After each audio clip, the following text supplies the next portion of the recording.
بسم اللہ الرحمن الرحیم۔ اس کی ہم الحمدللہ جسے ہم پڑھ رہے ہیں اس کی شرح کر رہے ہیں، اصول الدعوت السلفیہ امام برجس رحمۃ اللہ علیہ کی اس رسالے کا جو عنوان ہے سلفی دعوت کے اصول، اس سلسلے کا 5واں اصول ہم آپ نے اس سے پہلے پڑھا ہے، اس کا آخری حصہ کچھ باقی بچا ہے، اسے ہم مکمل کر لیتے ہیں اور پھر اس کے بعد انشاءاللہ تبارک و تعالیٰ اگلا حصہ چھٹا اصول آپ کے سامنے پیش کیا جائے گا۔ جو حصہ باقی بچا ہے وہ اس موضوع سے متعلق ہے کہ سنت، کیونکہ موضوع جو چل رہا ہے 5واں اصول کیا ہے، وہ سنت رسول صلی اللہ علیہ وسلم پر مضبوطی سے کاربند رہنا، اس پر عمل کرنا اور اس کی دعوت دینا۔ اسی عنوان کے تحت یہ آخری حصہ، اس میں یہ بیان کیا جا رہا ہے کہ سنت کا اہتمام کرنا، سنت کا اہتمام، اور یہ جو اہتمام کی جو بات ہے تو اس وقت جو بات چل رہی ہے وہ اس کے عملی اہتمام کی بات چل رہی ہے۔ عملی اہتمام، اصولی اہتمام تو اس پر بات گزر چکی کہ اصولی طور پر سنت کا مقام، اس کا مرتبہ، اس کی عظمت کیا ہے، یہ ساری چیزیں اس سے پہلے آئی ہیں، اور ابھی اس وقت جو آپ کے سامنے اس کا حصہ ہے سنت رسول صلی اللہ علیہ وسلم کا عملی اہتمام، یعنی ایک شخص سنت رسول صلی اللہ علیہ وسلم پر عمل کرے، صرف اور صرف سنت کا بار بار زبان پر لفظ لانا اور اس سے ایک عقیدت محبت کا اظہار کرنا یہ کافی نہیں ہے۔ ضروری ہے کہ سنت انسان کی زندگی میں ہو، سنت انسان کے عمل میں ہو، اور یہ ہمارے اسلاف کا بہت بڑا امتیاز ہے کہ وہ صرف اور صرف گفتار کے غازی نہیں تھے، کردار کے بھی غازی تھے۔ زبان سے اگر وہ سنت کی عظمت اور اہمیت کو بیان کرتے تھے تو خود عمل بھی اس پر کیا کرتے تھے، عمل کا اہتمام ہونا چاہیے۔ تو سنت رسول صلی اللہ علیہ وسلم کے اہتمام کے بہت سارے فوائد ہیں، یعنی اس کا ثمرہ، اس کا صلہ اللہ تبارک و تعالی ہمیں عطا فرمائے گا۔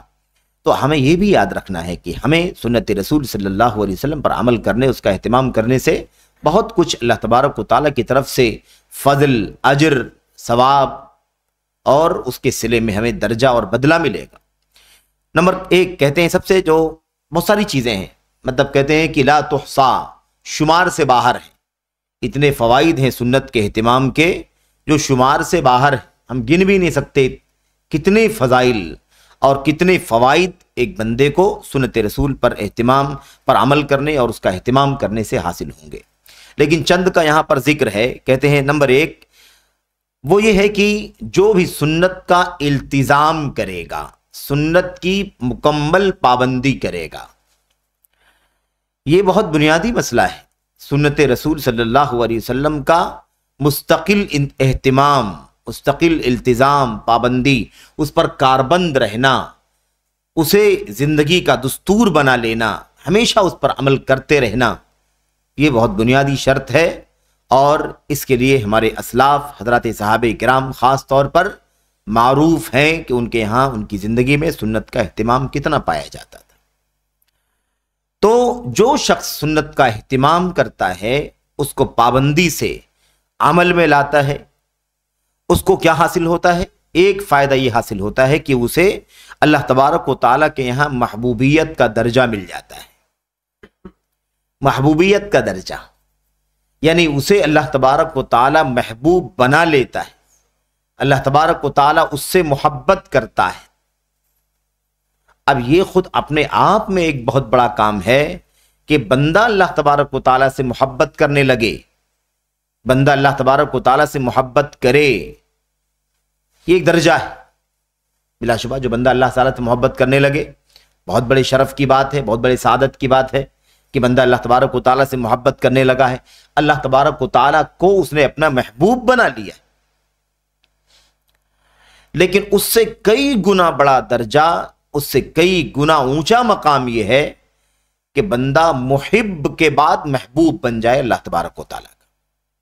اس لیے بعض اسلاف سے یہ بات منقول ہے کہ وہ کہتے تھے لیس الشأن فی ان تحب ولکن الشأن فی ان تحب، یہ بہت بڑا کمال نہیں ہے کہ تم اللہ تبارک و تعالیٰ سے محبت کرو، بلکہ اصل میں بہت بڑا مقام اور کمال یہ ہے کہ تم محبوب بن جاؤ، تم سے محبت کرے اللہ تبارک و تعالیٰ۔ تو یہ بہت بڑی بات ہے، سنت سے یہ چیز ملے گی۔ کیسے ملے گی؟ سنت رسول صلی اللہ علیہ وسلم پر عمل کرنے سے ملے گی۔ سنت سنی سنی کی رٹی لگانے سے نہیں ملے گی۔ انسان کی زندگی میں سنت نہ ہو، سنت پامال ہو، سنت کے ساتھ تلاوب کیا جائے، سنت کے ساتھ کھلواڑ کیا جائے، لیکن سنت کا وظیفہ اتنا پڑھا جائے کہ ایسا لگے کہ سنت کا اس سے زیادہ کوئی پابندی کرنے والا آدمی نہیں ہے۔ یہ جھوٹے دعوے ہیں میرے بھائیوں۔ تو صرف اور صرف سنت، اہل سنت اور سنی، اس طرح کے الفاظ کا بار بار وظیفہ کرنے سے کچھ حاصل نہیں ہوتا، یا بار بار الفاظ کو دہرانے سے نہیں کچھ ہوتا۔ سنت کا لفظ آ جائے، نبی کے نام کا تذکرہ آ جائے۔ آپ نے دیکھا ہوگا وہ طبقہ جو بریلویوں کا ہے، قبر پرستوں کا، یہ سنت رسول کے نام سے بہت زیادہ اپنے آپ کو متاثر ثابت کرتا ہے، اور بلکہ اتنا زیادہ اس کا اثر دکھائی دیتا ہے کہ لوگ اپنے انگوٹھے چومنے لگتے ہیں۔ یہ صورتحال ہے۔ لیکن آپ بتائیے کہ یہ سنت کے نام پر خود سنت کو پامال کرنا ہے کہ نہیں؟ انسانی زندگی میں عمل میں سنت نہیں ہے، سنت کا فقدان ہے، یا سنت کی پامالی ہے، سنت کو ضائع کیا جا رہا ہے، تو صرف اور صرف زبان اور جذبات اور اس کا ظاہری طور پر اس کا اثر ثابت کرنے کی کوشش کرنا، یہ انسان کے لیے کافی نہیں۔ تو محبوبیت کا درجہ پانے کے لیے کیا کرنا ہوگا؟ سنت رسول کا عملی اہتمام کرنا ہوگا۔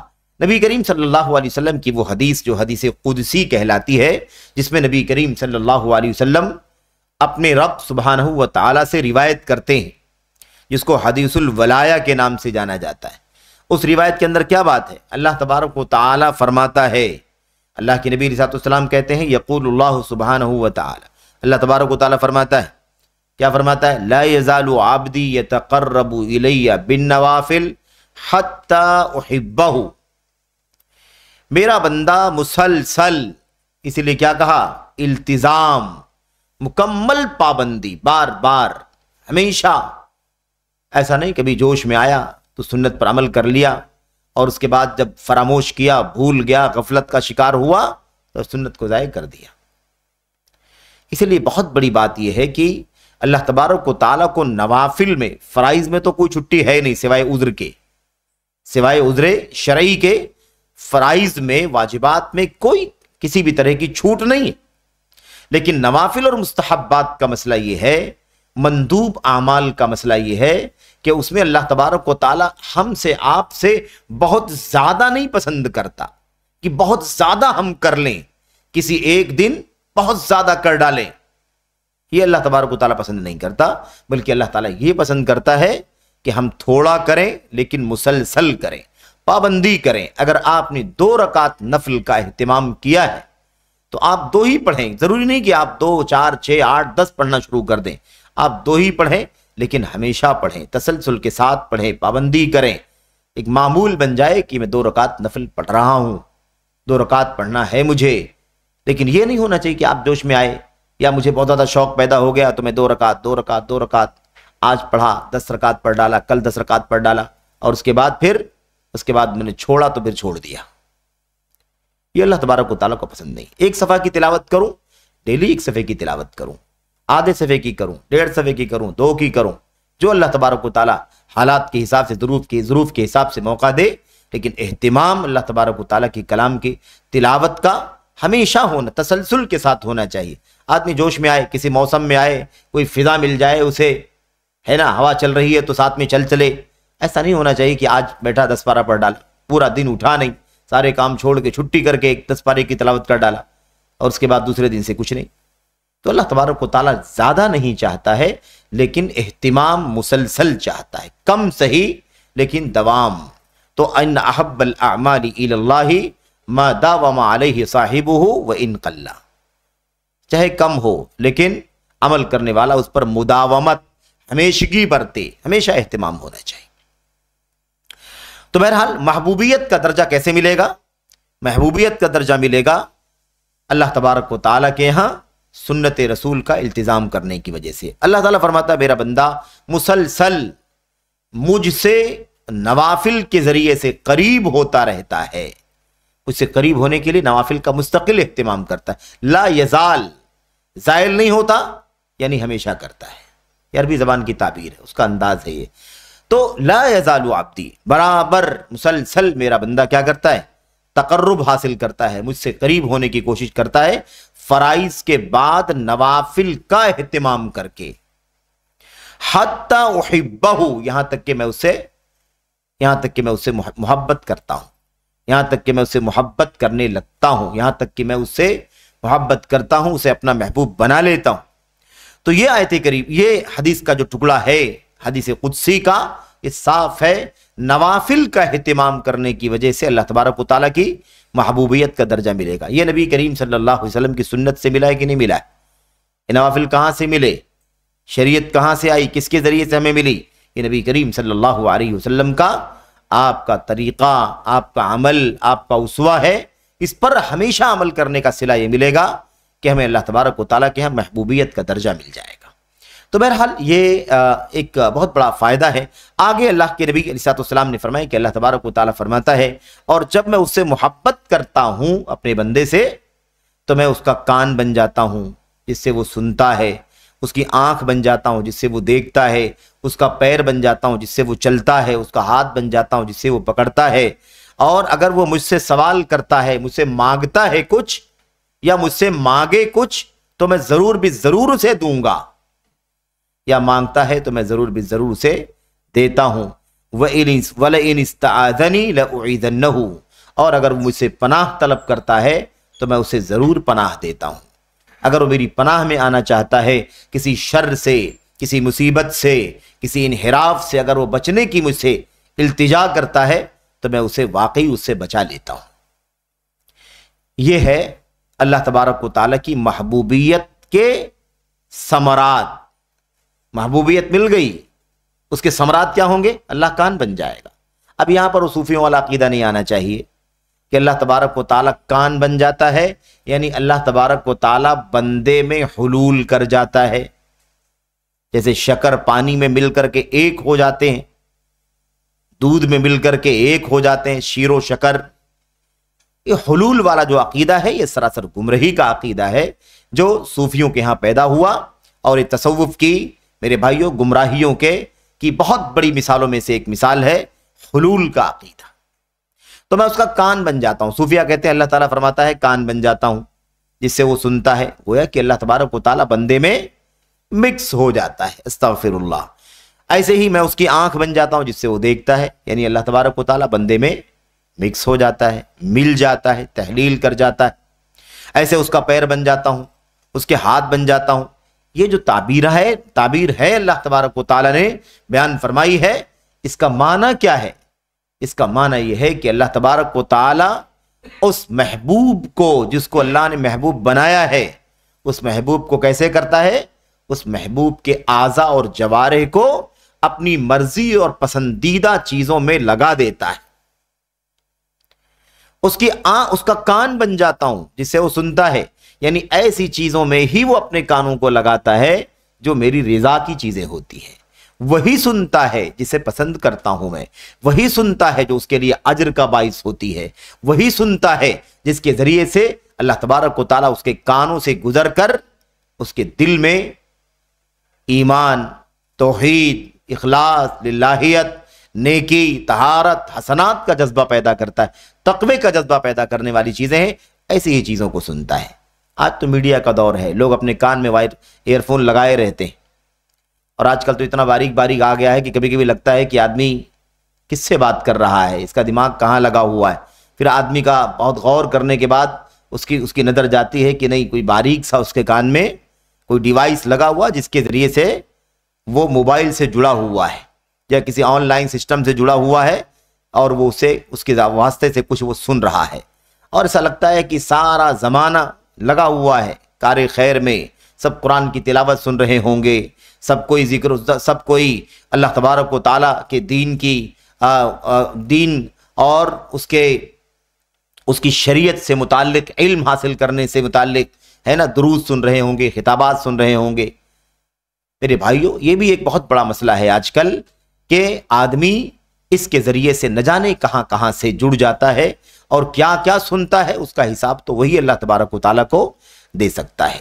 تو بہرحال اللہ تبارک و تعالیٰ کان بن جاتا ہے جس سے وہ سنتا ہے، یعنی اللہ تبارک و تعالیٰ کی مرضیات کو ہی سنتا ہے، اس کی پسندیدہ چیزوں کو سنتا ہے، اس لیے کہ وہ اللہ تعالیٰ کا محبوب بن چکا ہے۔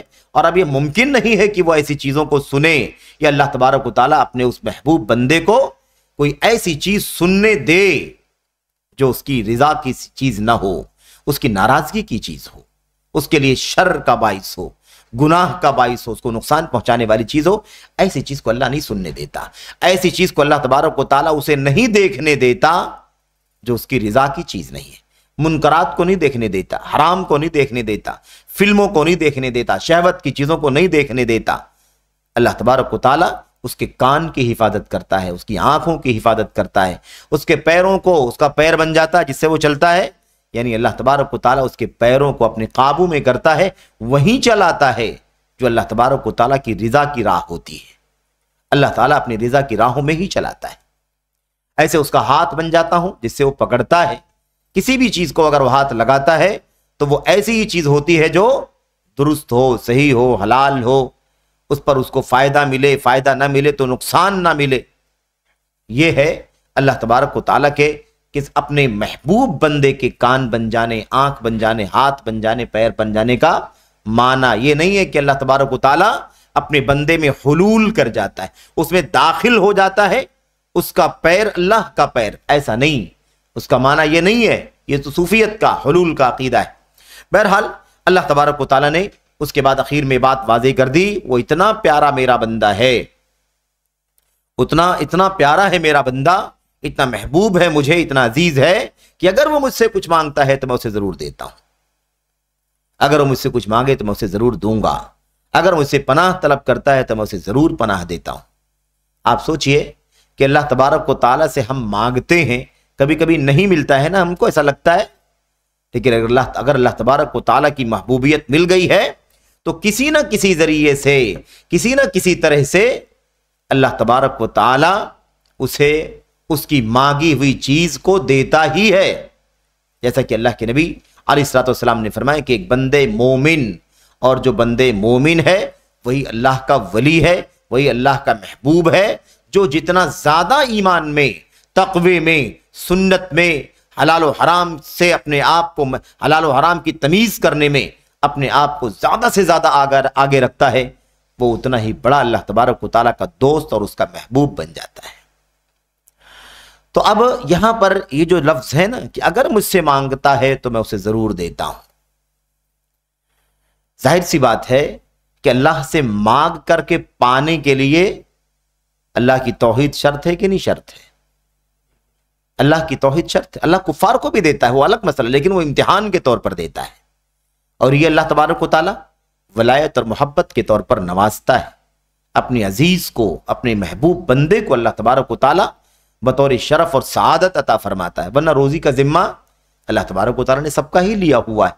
آزمائش کے طور پر اللہ تبارک و تعالیٰ جس کو صرف دنیا ہی دے دیتا ہے، آخرت میں اس کے لیے کوئی حصہ نہیں ہے، ان کی بات نہیں ہو رہی ہے، لیکن ایمان والوں کو اللہ تبارک و تعالیٰ دیتا ہے۔ اس لیے صحیح ایمان ضروری ہے۔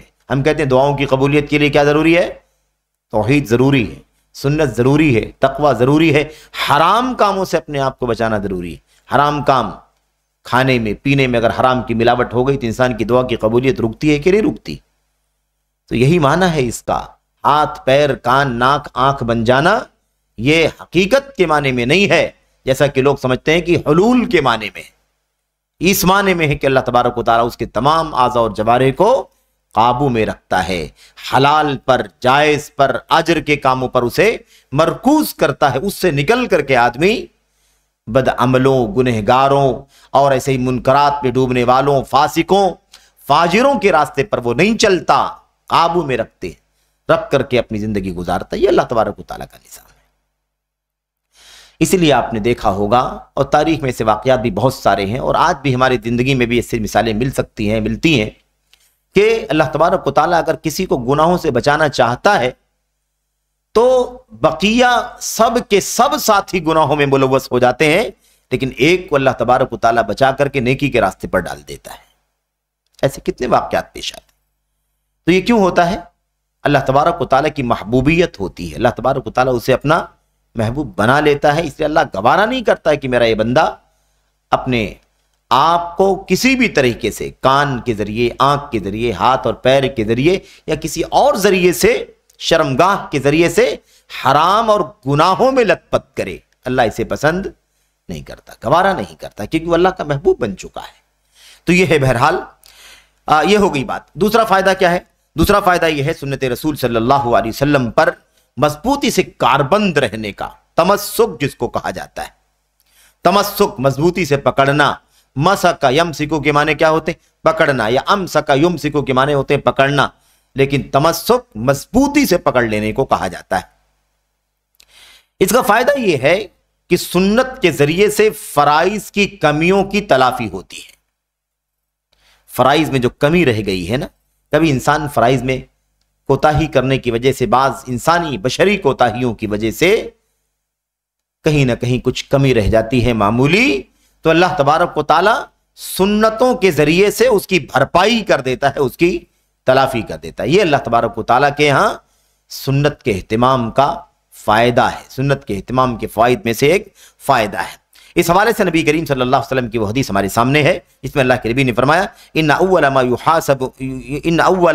يحاسب الناس به یوم القیامہ من اعمالهم الصلاۃ، قیامت کے دن بندوں سے ان کے اعمال میں سے جس کا حساب سب سے پہلے لیا جائے گا وہ نماز کا ہوگا۔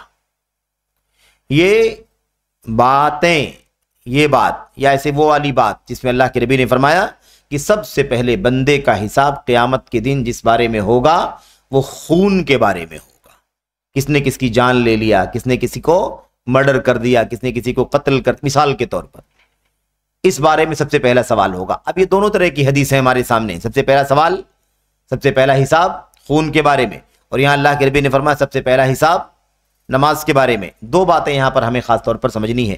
ایک بات تو یہ ہے کہ یہ پہلا حساب ہوگا، اس کا پہلا حساب ہوگا نماز کا، یا پھر خون کا، جان کے حق کا حساب پہلے ہوگا۔ ایک مسئلہ تو یہ۔ دوسرا مسئلہ یہ ہے کہ یہ دونوں پہلے حساب کی بات جو کہی گئی ہے، یہ ایمان اور عقیدے کے حساب کے بعد پہلا حساب ہے۔ ایمان اور عقیدے کے حساب کے بعد، اگر ایمان اور عقیدے کا حساب ہو گیا اور ایمان خالص نکلا، توحید خالص نکلی، شرک، کفر کی، نفاق کی، بدعقیدگی کی ملاوٹ نہیں ہے اس کے اندر، تو پھر اگلے اعمال کا درجہ شروع ہوگا، اور اس میں سب سے پہلا حساب اب اس کا ہوگا یا اس کا ہوگا۔ تو ایک سوال یہ ہے کہ یہ دونوں حدیثیں یا اس معنی کی جتنی بھی حدیثیں ہیں جس میں اعمال کے حساب لینے کا تذکرہ ہے، یاد رکھیں کہ اس کی اولیت من بعد الایمان، ایمان کے بعد۔ جیسے ہم کہتے ہیں نا کہ اسلام کا، اگر کوئی کہے اسلام کا پہلا رکن نماز ہے، کیا یہ درست ہوگا؟ اس معنی میں نہیں درست ہوگا، کہ ظاہر سی بات ہے کہ ایمان کا پہلا رکن اللہ تعالیٰ کی توحید ہے، اسلام کا پہلا رکن کیا ہے؟ اللہ تبارک و تعالیٰ کی توحید ہے۔ لیکن اگر یہ ہم سمجھ کر کے بات کریں کہ ایمان کا پہلا رکن ہم کہہ رہے ہیں، تو عملی اعتبار سے کہہ رہے ہیں کہ عمل میں ایمان لانے کے بعد، لا الہ الا اللہ محمد الرسول اللہ کی اقرار کے بعد کی ہم بات کر رہے ہیں۔ اور مجھے بالمناسبت ایک بات یاد آ گئی، علامہ البانی رحمت اللہ علیہ پر کسی نے اس نقطے پر اعتراض کیا تھا کہ آپ نے نماز کو پہلا کام کہا ہے۔ یہ آپ کی کتاب پر یا آپ کی تحریر پر اعتراض ہے کہ آپ نے نماز کو پہلا رکن کہا ہے۔ تو شیخ نے اس کا جواب جب دیا تو انہوں نے کہا کہ یہ بہت ہی ادنا اور بہت ہی اوچھا اعتراض ہے، اس اعتبار سے کہ میں پہلے بہت ساری تفصیلی باتیں کر آیا ہوں ایمان کے بارے میں، توحید کے بارے میں، جس کے بغیر اعمال قبول ہی نہیں ہو سکتے، جس پر اجر و ثواب فٹ ہی نہیں ہو سکتا، منطبق ہی نہیں ہو سکتا۔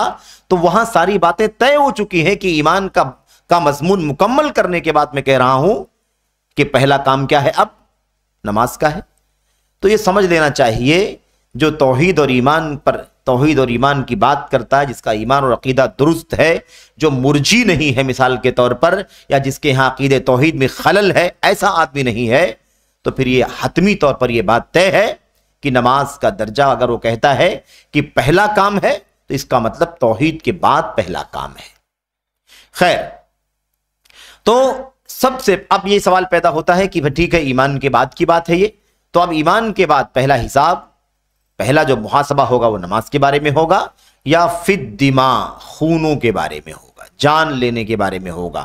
تو اس بارے میں علماء نے، محدثین نے، شارحین نے جو اس کی تطبیق پیش کی وہ یہ ہے کہ دونوں کا حساب اپنی اپنی جگہ پر پہلے ہوگا، لیکن اللہ تبارک و تعالیٰ کے حق سے متعلق توحید کے بعد اللہ کے حق سے متعلق پہلا سوال، پہلا محاسبہ نماز کے بارے میں ہوگا، اور بندگان کے حقوق سے متعلق پہلا حساب خون اور جان کے بارے میں ہوگا۔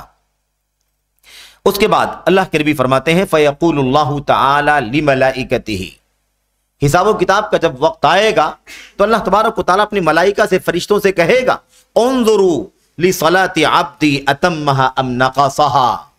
نماز کے بارے میں پہلا سوال ہونا اللہ کے حقوق میں توحید خالص کے بعد، تو پھر فرشتوں سے اللہ تبارک و تعالیٰ کہے گا میرے بندے کی نماز کو ذرا دیکھ لو، میرے بندے کی نماز کو ذرا دیکھ لو، کیا اس نے مکمل نماز پڑھی ہے یا اس میں کچھ کمی رہ گئی ہے؟ نماز مکمل پڑھی ہے یا اس میں کچھ کمی رہ گئی ہے؟ فَإِن كَانَتْ تَامَّةً كُتِبَتْ لَهُ تَامَّةً، اگر مکمل نماز پڑھی ہوگی تو مکمل لکھی جائے گی۔ وَإِن كَانَ انْتَقَصَهَا مِنْهَا شَيْئًا، اور اگر اس میں کچھ کمی کیا ہوگا بندے نے، قال اللہ تعالی، اس وقت سنت کا کام ہوگا، اس وقت سنت کی اہمیت، اس کے فوائد کا پتہ چلے گا۔ اللہ تبارک و تعالیٰ فرمائے گا فرشتوں سے انظروا هل لعبدی من تطوع، دیکھو کیا میرے بندے کے پاس کچھ نفل کام بھی ہیں، کیا کچھ نفل نمازیں پڑھ رکھا ہے؟ انظروا هل لعبدی من تطوع، دیکھو کیا کوئی تطوع اور نفلی نماز بھی میرے بندے کے پاس ہے؟ اب یہاں پر ایک مسئلہ چھوٹا سا ہے لیکن اہم ہے، وہ یہ ہے کہ یہ جو کمی کی بات کہی گئی ہے، کیا کہا؟ میرے بندے کی نماز کو دیکھو، اتمہا ام نقصہا، اسے مکمل کیا ہے، تمام پڑھا ہے، ایک دم کمپلیٹلی پڑھا ہے، یا اس میں کچھ کمی رہ گئی ہے؟ اب یہ افراد کی حیثیت سے بات ہو رہی ہے یا صفات کی حیثیت سے بات ہو رہی ہے؟ نہیں واضح ہوا۔ افراد کی حیثیت کا مطلب یہ ہے کہ کیا نماز میں کمی کی ہے، یعنی ادائیگی نماز میں ہر دن پڑھتا تھا یا نہیں پڑھتا تھا، اور ہر دن 5 نمازیں پڑھتا تھا کہ نہیں پڑھتا تھا؟ کیا یہ کمی اس اعتبار سے ہے کہ پورا نمازی تھا کہ نہیں تھا؟ یا صفات نماز کی بات چل، نماز کے داخل کمال کے اندر کچھ کمی تو نہیں رہ گئی ہے؟ کہیں غفلت کا شکار ہو گیا ہو، کہیں دماغ ادھر ادھر چلا گیا ہو، کہیں کچھ چھوٹ گیا ہو، ہے نا، کہیں کچھ تسبیحات رہ گئی، کہیں کچھ ہو گیا، تو یہ کس اعتبار سے بات ہو رہی ہے؟ یہ واضح رہے کہ یہ بات افراد کے حوالے سے نہیں ہو رہی ہے، افراد صلات کے حوالے سے بات نہیں ہو رہی ہے، بلکہ یہ صفات صلات، اور ایسی صفات وہ بھی جس کا تعلق ارکان سے، فرائض سے، شرائط سے نہ ہو، اس کا تعلق کس سے ہو؟ اس کا تعلق سنن اور مستحبات سے۔ سمجھ رہے؟ تو ہی تلافی ہو سکتی ہے، تو ہی تلافی ہو سکتی ہے۔ ایک آدمی نماز نہ پڑھتا ہو، فرض نماز نہ پڑھتا ہو، اور صلاۃ التسبیح کا بڑا اہتمام کرتا ہو، یا نفل نمازوں کا بڑا اہتمام کرتا ہو، تو آپ بتائیے کہ کیا اس بے نمازی کے لیے نماز کے مسئلے میں اس کے نوافل سے بھرپائی ہو سکتی ہے؟ نہیں، اس کے تو ایمان کا ہی مسئلہ ہے، اس کا ایمان خطرے میں ہے، اور اہل علم کا ایک بہت بڑا طبقہ کہتا ہے کہ ایسا شخص دائرہ اسلام سے خارج ہو جائے گا۔ سمجھ رہے ہیں نا؟ خطرناک مسئلہ ہے۔ میں ابھی یہ فیصلہ نہیں کرنا چاہتا کہ آپ کے سامنے فیصلہ کرنے کے لیے بیٹھ جاؤں کہ وہ کافر ہو جائے گا یا نہیں ہو جائے گا، اس میں کیا راجے ہے نہیں راجے ہے، لیکن زیادہ قوی جو یہ لگتا ہے وہ یہی لگتا ہے کہ مکمل طور پر دائرہ اسلام سے باہر نہیں نکلے گا، وہ تب رہا کہ بہت بڑا مجرم ہوگا، بہت بڑا گنہگار ہوگا اور کفر کی مڈیر پر کھڑا ہوگا. خطرہ ہے کہ وہ دائرہ اسلام سے باہر نکل کر کفر میں نہ چلا جائے. کیونکہ ہمیں بعض روایتوں سے اس بات کا پتہ چلتا ہے کہ ایسا شخص بھی بہرحال اخیر میں صحیح جہنم سے نکالا جائے گا، جس کی نماز میں بھی کوتاہیاں رہیں گی. اس لیے یہ پتہ چلتا ہے. لیکن مقصد کیا ہے؟ مقصد یہ بتانے کا ہے کہ ایک آدمی نماز نہ پڑھتا ہو، فرائض چھوڑتا ہو، ضائع کرتا ہو، اور سوچتا ہو کہ رات کا ٹائم تو میں گھر پہ رہوں گا، دن میں تو کاروبار میں رہتا ہوں، آفس میں رہتا ہوں، جاب پہ رہتا ہوں، اور میرا بزنس ہے، اس میں مجھے ٹائم نہیں ملتا، تو فرض نہیں، ظہر نہیں، عصر نہیں، فرائض نہیں پڑھتا. فرائض میں نہ ظہر کا اہتمام، نہ عصر کا، نہ مغرب کا، نہ عشاء کا، مثال کے طور پر. یا کوئی سمجھ میں آئے تو پڑھ لیا، موقع ملا، نہیں ملا چھوڑ دیا، اور سوچا کہ بھائی رات میں تو گھر میں رہوں گا، 1 گھنٹہ 2 گھنٹہ کھڑے ہو کر کے نفل پڑھنا ہے، اللہ کی ذات سے امید ہے کہ میری ساری نمازوں کی کوتاہیوں کی تلافی ہو جائے گی. تو کیا اس کا ایسا سوچنا درست ہوگا؟ تو یاد رہے کہ تلافی کا مسئلہ کیا ہوتا ہے. تلافی کا مسئلہ ایک آدمی فرائض کا تارک ہے اور سنن اور مستحبات کا عامل ہے، اہتمام کرنے والا ہے. یہ تلافی نہیں ہوگی. کیوں نہیں ہوگی؟ اس لیے کہ وہ ٹکڑا یہاں چھوٹ گیا. اس سے پہلے والی حدیث میں، وہ جو حدیث ولایت والی سے پہلے گزری ہے، اس کی شروعات کہاں سے ہوتی ہے؟ اللہ تبارک و تعالی نے فرمایا، کیا فرمایا؟ سب سے زیادہ بندہ مجھ سے جس چیز پر عمل کر کے قریب ہوتا ہے وہ میرے فرائض ہیں، وہ میرے فرائض. تو قربت پہلے، محبت بعد میں ملے گی. جب وہ قریب نہیں ہوگا تو محبوب کیسے ہوگا؟ فرائض کا تارک اللہ سے قریب نہیں، اللہ سے دور، اللہ سے دور ہے. تو میرے بھائیوں یاد رہے کہ سب سے بڑا مسئلہ فرائض کا ہی. اللہ تعالیٰ سب سے زیادہ قربت کا ذریعہ اللہ تبارک و تعالیٰ سے اس کے فرائض کی پابندی. ایک آدمی فرائض ہی نہیں پڑھے گا تو اللہ تبارک و تعالیٰ کا محبوب کیسے بنے گا؟ تو یہ بہت بہت بنیادی بات ہے جو ہمیں سمجھنے کی ضرورت ہے. بہت سارے لوگوں کے ہاں آپ نے اس طرح کی کوتاہیاں دیکھی ہوں گی، خاص طور پر رمضان کی مناسبتوں پر تو یہ چیز بہت دیکھنے کو بھی ملتی ہے اور سننے کو بھی ملتی ہے. دیکھنے سننے میں یہ چیز آتی ہے کہ لوگ اپنے کام سے جب فارغ ہوتے ہیں تو فکر میں رہتے ہیں کہ تراویح کی نماز نہ چھوٹ جائے، جبکہ تراویح پہلے ہے یا عشاء کی نماز پہلے؟ عشاء کی نماز کے بعد ہی تراویح کا وقت شروع ہوتا ہے، صبح صادق سے پہلے تک. تو ہم کو اگر کسی وجہ سے تاخیر ہو رہی ہے مسجد تک پہنچنے میں، گھر پہنچنے میں، ہے نا، تو ہمیں فکر تراویح کی ہونی چاہیے، عشاء کی ہونی چاہیے. فکر ہمیں یہ کرنی چاہیے کہ میری عشاء کی نماز چھوٹ جائے گی. اور یہ فکر رمضان میں نہیں ہونی چاہیے، ہر دن ہونی چاہیے. میری عشاء کی نماز چھوٹ نہ جائے، مجھے جلدی کرنا ہے ورنہ میری نماز عشاء کی فوت ہو جائے گی، مجھے اس کی جماعت نہیں ملے گی یا پورے طور پر فوت ہو جائے گی، مجھے جلدی کرنا ہے. اب آدمی کیا کہتا ہے؟ آدمی کہتا ہے کہ میری تراویح نہ چھوٹ جائے، جلدی کرو تراویح نہ چھوٹ جائے. تراویح چھوٹنے کی فکر آپ کرتے ہو، آپ عشاء کی نماز کی چھوٹنے کی فکر نہیں کرتے. افسوس ہے، کیا تراویح کی نماز کا درجہ عشاء سے بھی زیادہ اونچا ہے؟ بڑی فضیلت والی نماز ہے، شک نہیں، لیکن یہ ساری فضیلت سنت اور مستحباب کے دائرے میں رہ کر کے ہے، فرض کا درجہ اس کے اوپر ہے مکمل طور پر. اگر ایک آدمی عشاء کی نماز کا اہتمام نہ کرے، تراویح کا اہتمام کرے، تو کیا اس کی تراویح کا اہتمام اس کی عشاء کی کوتاہی کی بھرپائی کر سکتا ہے؟ اور یہ سب سنت کی تعلیم ہے، یہ سب تعلیم سنت رسول صلی اللہ علیہ وسلم کی. تو کیا کہا؟ دیکھو کیا میرے بندے نے نماز میں کوتاہی کی، کمی کی ہے یا مکمل پڑھا ہے. اگر مکمل پڑھا ہے تو مکمل لکھا جائے گا، اور اگر کمی کیا ہوتا ہے اس میں کچھ، یعنی وہی اندر کی کمی، اس کا تعلق سنن، مستحبات اور نوافل اور آداب سے ہو، اس کا تعلق شرائط سے نہ ہو، اس کا تعلق ارکان سے نہ ہو، اس کا تعلق واجبات سے نہ ہو. سمجھ رہے ہیں؟ کوتاہیاں جو ہوں گی وہ کس سے؟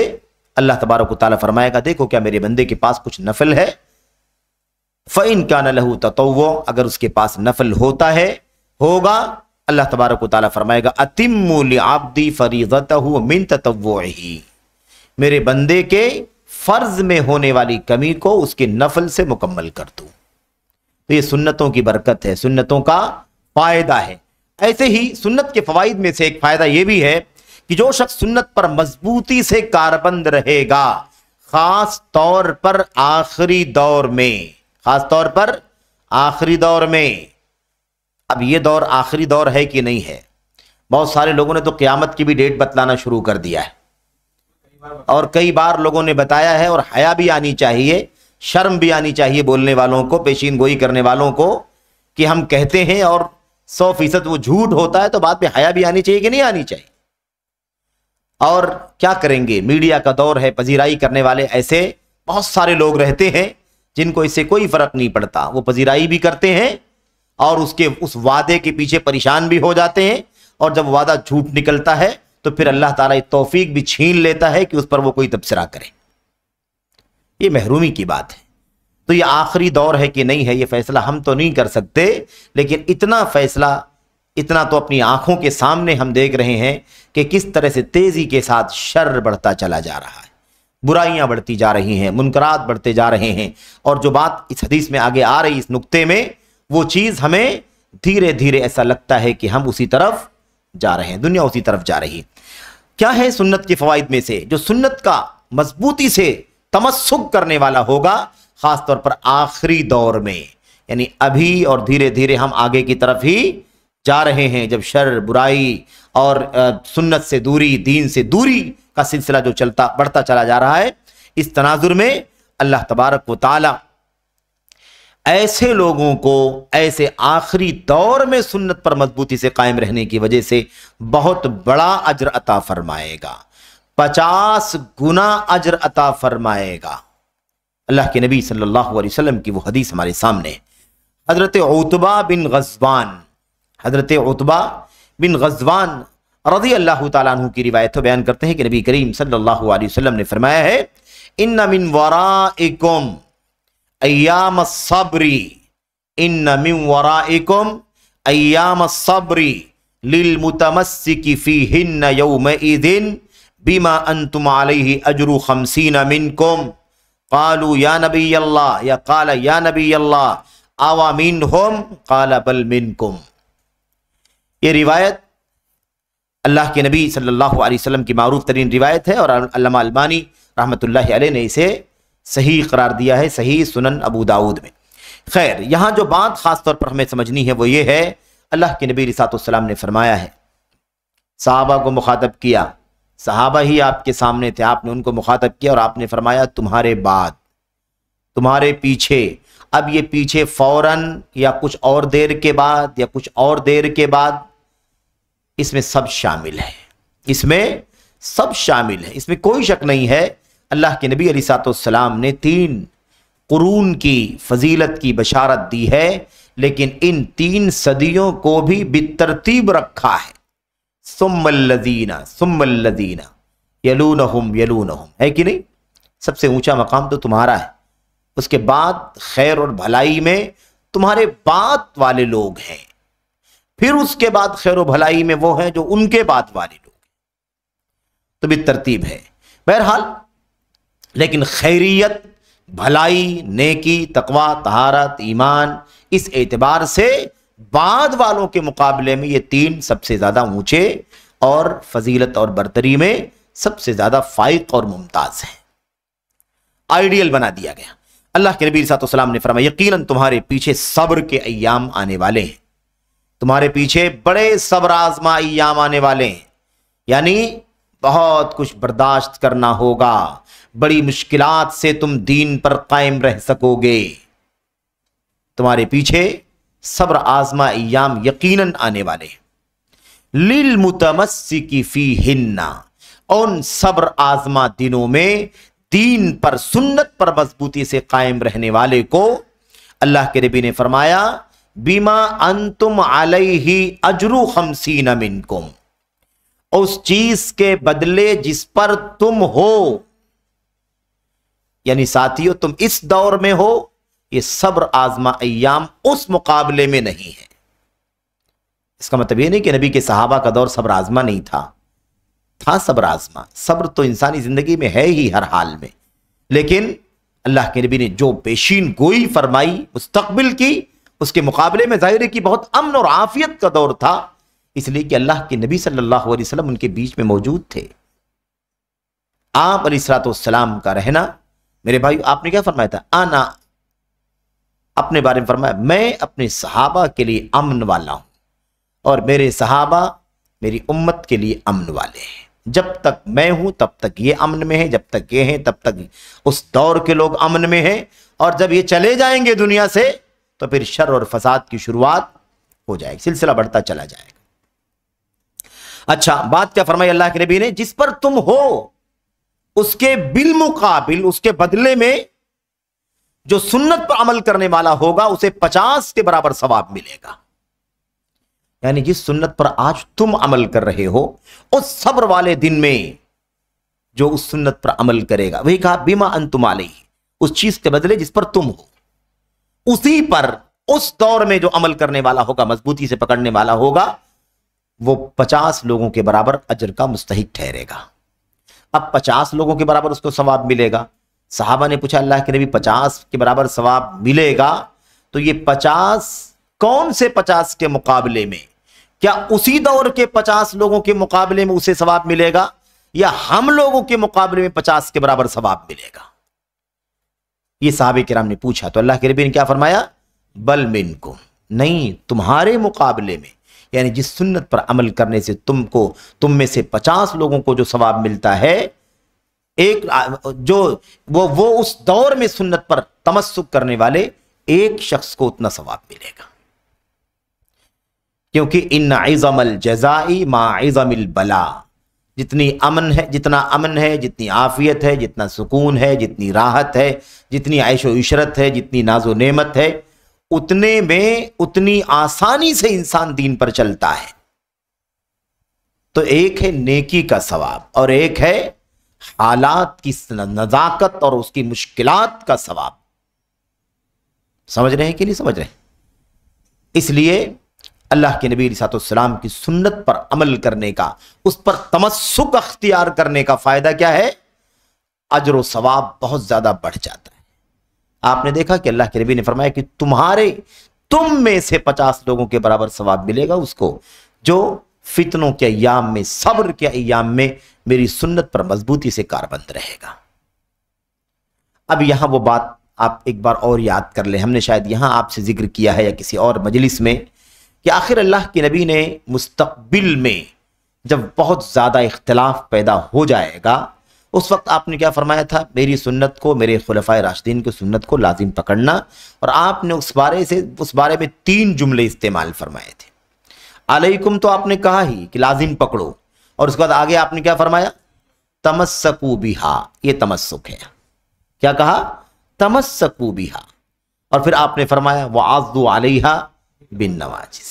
یہ 3 الفاظ کیوں تاکید کے لیے استعمال فرمائے؟ علیہ کا تو ایسے ہی لازمی الفاظ میں سے ہے، لازم کرنے والے الفاظ میں سے ہے۔ کیا؟ علیہ کا، علیکم، تم پر لازم ہے۔ علیہ کا معنی کیا ہے؟ علیہ کا، اس کو کیا کہتے ہیں؟ اسم فعل کہتے ہیں اس کو۔ معنی کیا ہوتا ہے؟ الزم۔ علیہ کا کیا معنی کیا ہے؟ الزم، لازم۔ علیکم الزم، علیہ کی الزمی، تو لازم پکڑنے کا حکم دیا جا رہا ہے۔ پھر اس کے بعد اللہ کے نبی کہتے ہیں تمسکو بہا، ایک دم مضبوطی سے پکڑو۔ عضوا علیہا بالنواجذ، دانتوں کے نیچے سنت کو جکڑ لینا، بالکل ٹائٹ پکڑ لینا۔ یہ بات اللہ کے نبی نے کیوں فرمائی تھی؟ یہاں تمسک کا معنی سمجھ میں آ رہا ہے کہ نہیں آ رہا ہے؟ اسی لیے بات آپ نے فرمائی تھی، اس لیے کہ وہ ایام صبر آزما ہوں گے، سنت سے آپ کو ہٹایا جائے گا، برگشتہ کیا جائے گا، اور اس میں تم مضبوطی سے اگر سنت پر قائم رہو گے تو تم اپنے آپ کو فتنوں سے بچاؤ گے اور 50 گنا اجر و ثواب کے مستحق بن جاؤ گے۔ تو یہ ہے سنت پر تمسک کے فوائد میں سے چند فوائد۔ اب اس کے بعد اخیر میں شیخ عبدالسلام برجس 1-2 باتیں بہت اہم ذکر کر رہے ہیں اسلاف کی، اور اسے اپنے پلے باندھنے کی ضرورت ہے۔ سلف صالحین کے بارے میں کہتے ہیں کان السلف رحمہ اللہ، کہتے ہیں بعض سلف کے بارے میں آتا ہے یشددون فی ترک بعض السنن، بعض سنتوں کے چھوڑ دینے پر بہت سخت گیر ہوا کرتے تھے۔ بہت کیا کرتے تھے؟ بہت سختی کرتے تھے۔ کوئی سنت چھوڑ دے تو، یا جو سنت کو چھوڑ دے اسے ملامت کرتے تھے۔ اگر کوئی سنت ایک بار چھوڑ دیا تو سختی کا رویہ کرتے تھے، نہیں غلط، بالکل آپ سنت کی پابندی کریں۔ کیسے آپ سنت آپ نے چھوڑ دیا؟ اور کوئی آدمی مستقل طور پر مطلقاً سنت کو چھوڑ دے تو اس کو ملامت کرتے تھے۔ ملامت کرتے تھے یعنی کہتے تھے بھائی تیرا ایمان بھی خطرے میں ہے، تو سنت سے دلچسپی نہیں رکھتا، تیرے ایمان کا کچھ پتہ نہیں لگتا، یعنی مطلقاً سنت کو چھوڑ دینے والوں کو ملامت کرتے تھے، یعنی اسے سخت سست کہتے تھے، زد و کوب کرتے تھے کہ تم نے کیسے سنت کا اہتمام چھوڑ دیا ہے۔ کہتے ہیں کیوں؟ اس لیے کہ ایسا کیوں کرتے تھے وہ؟ کیا دلیل تھی ان کی؟ سختی کرنے کی دلیل یا ملامت کرنے کی دلیل کیا تھی؟ کیوں بعض سنتوں کے چھوڑنے پر وہ سختی کرتے تھے؟ کیونکہ ان کا یہ استدلال تھا، اور سچا استدلال، کیونکہ ان کا یہ عمل نبی کریم صلی اللہ علیہ وسلم کی اس حدیث میں شامل ہوتا ہے۔ آپ نے فرمایا تھا فمن رغب عن سنتی فلیس منی، جو میری سنت سے منہ موڑ لے اس کا راستہ الگ ہے، میرا راستہ الگ ہے۔ فلیس منی یعنی فلیس من طریقتی، وہ میرے طریقے پر نہیں ہے، میرے راستے پر نہیں ہے۔ جو میری سنت کو چھوڑ دے وہ میرے طریقے پر نہیں ہے۔ یہاں پر کہتے ہیں کہ آپ نے فرمایا فمن رغبا، جو اعراض کرے، جو منہ موڑ لے۔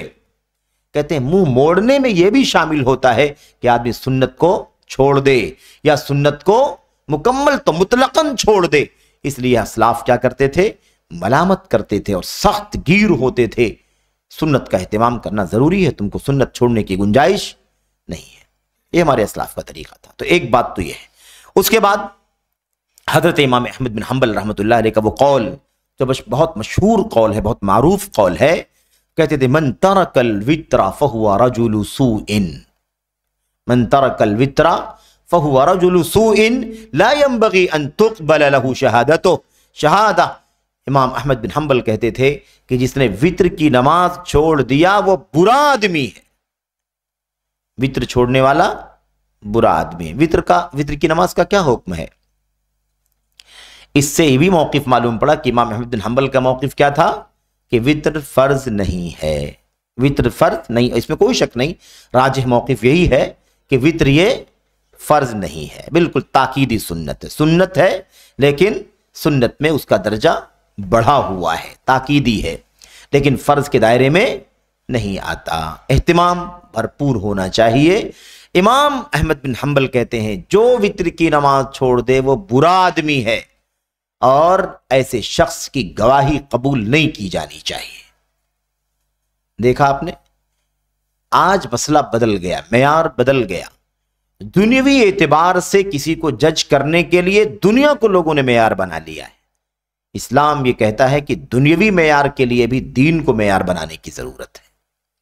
ایک آدمی بے نمازی ہے، بدعقیدہ ہے، فاسق و فاجر ہے، اس کا کاروبار غلط، اس کا رویہ غلط، اس کے اخلاق گندے، لیکن چونکہ سماج میں اس کا نام ہے، اس کا چرچا ہے، اس کی شہرت ہے، اس لیے کیا کیا جاتا ہے؟ اسی کو اپنے مسئلوں کے فیصلے کے، اپنے مسئلوں کا حل کرنے کے لیے، اپنے قضیوں کا فیصلہ کرنے کے لیے اسے جج بنا دیا جاتا ہے۔ کتنے افسوس کی بات ہے، کتنے افسوس کی بات ہے۔ بھئی اس کو کیا شعور ہے فیصلہ کرنے کا؟ جس آدمی کی زندگی میں نماز نہیں، جس آدمی کا عقیدہ درست نہیں، کیوں ایسے شخص کو اپنے مسائل کا حل کرنے کے لیے بلا لیتے ہیں؟ سمجھ رہے ہیں؟ یہ بنیادی چیز ہے۔ آپ دیکھیے کیا کہہ رہے ہیں، گواہی قبول نہیں کی جائے گی ایسے آدمی کی۔ کیوں؟ اس لیے کہ وتر کی نماز چھوڑتا ہے، اور جو فرض ہی نہ پڑھتا ہو، وہ جو فرائض کا ہی اہتمام نہ کرتا ہو، فرائض ہی نہ پڑھتا ہو، نہ اس کی زندگی میں نماز ہی نہیں ہے، لیکن کیا ہے، کہتے ہیں کہ بہت با اثر آدمی ہے، اس کو گواہ بنا دو، کل اگر کوئی جھگڑا ہوگا تو یہ اپنے اثرات سے اس مسئلے کو حل کر دے گا۔ تو اپنے اثرات سے حل کرے گا، اپنی گواہی سے حل کرے گا؟ گواہی مطلوب ہے، نہ کہ اثرات مطلوب ہے۔ اثراتی کرنا ہے تو بہت سارے موالی اور گنڈے بھی یہ کام کر سکتے ہیں، جیسا کہ لوگ کرواتے بھی ایسے لوگوں سے۔ تو یہ بہت خطرناک مسئلہ ہے۔ یاد رکھیں، ایک اسلامی سماج، اسلامی سوسائٹی، اسلامی مسائل، مسلمانوں کے قضیے، ان تمام چیزوں میں معیار ہر صورت میں کیا ہوگا؟ اللہ تبارک و تعالیٰ کا دین اور نبی کی سنت۔ اب آپ سوچئے، ایک آدمی اگر وتر کی نماز نہیں پڑھتا ہے، وہ فرائض پڑھا ہے نا، عشاء کی نماز پڑھا، 2 رکعت جو موقدہ ہے وہ بھی اس نے پڑھا، کیا چھوڑ دیا؟ وتر چھوڑ دیا۔ اس کو دیکھا گیا کہ وتر چھوڑ دیا اس نے، کل کسی مسئلے میں گواہی دینے کی نوبت آئی، کسی نے اس کا نام پیش کیا تو کیا کہتے تھے ہمارے اسلاف؟ نہ، اس کو گواہ نہیں بنایا جا سکتا، نماز اس نے وتر کی نماز نہیں پڑھی۔ کہاں ہے ہمارا ایمان؟ کہاں ہے ہمارا تقویٰ؟ کہاں ہے ہمارے یہاں اللہ تبارک و تعالیٰ کی بندگی کا جذبہ؟ ہم نے تو روایت بنا رکھا ہے دین کو، شریعت کو۔ میرے بھائیو، یہ بہت افسوسناک بات ہے۔ تو یہاں پر یہ ہمارے سامنے ایک اثر ہے، ایک قول ہے حضرت امام احمد بن حنبل رحمۃ اللہ علیہ کا، جن کو امام و اہل سنہ کہا جاتا ہے۔ امام و اہل سنہ، اتنا تمسک، کہتے ہیں جس نے وتر کی نماز چھوڑ دی وہ برا آدمی ہے۔ ایسے آدمی کی گواہی قبول نہیں کی جانی چاہیے، مناسب نہیں ہے کہ اس کی گواہی قبول کی جائے، مناسب ہے کہ اس کی گواہی قبول نہ کی جائے۔ اچھا، خلاصہ کلام کیا ہے؟ آخری بات، خلاصہ کلام یہ ہے کہ جو کچھ سنت رسول صلی اللہ علیہ وسلم سے ثابت ہوا ہے، ضروری ہے کہ ہم اس کا پورا اہتمام کریں، اس کو اپنی زندگی میں نافذ کرنے کے لیے، اس کی تطبیق کے لیے، اس کو فٹ کرنے کے لیے پوری کوشش کریں، پوری دوڑ دھوپ کریں، پوری انرجی لگائیں، میکزیمم زیادہ سے زیادہ اہتمام کریں کہ ہماری اور آپ کی زندگیوں میں سنت ڈھلی ہوئی ہو، سنت بسی ہوئی ہو۔ اچھا، ساتھ ہی ساتھ لوگوں کو بھی سکھائیں، سنت کی تعلیم دیتے رہیں، کمیاں دیکھیں لوگوں کو سمجھائیں، کمیاں دیکھیں لوگوں کی اصلاح کریں، ہے نا؟ یہ ذمہ داری ہے۔ ہو سکتا ہے کہ اللہ تبارک و تعالیٰ سنتوں کو زندہ کرنے والوں کو جو اجر دینے کا وعدہ فرمایا ہے، اللہ تعالیٰ ہمیں بھی اس جذبے اور اس عمل پر اس کے مستحقین میں شامل فرما دے۔ یہ ہے میرے بھائیو سنتوں کے اہتمام کے چند فوائد، جس کا تذکرہ آپ کے سامنے چل رہا تھا۔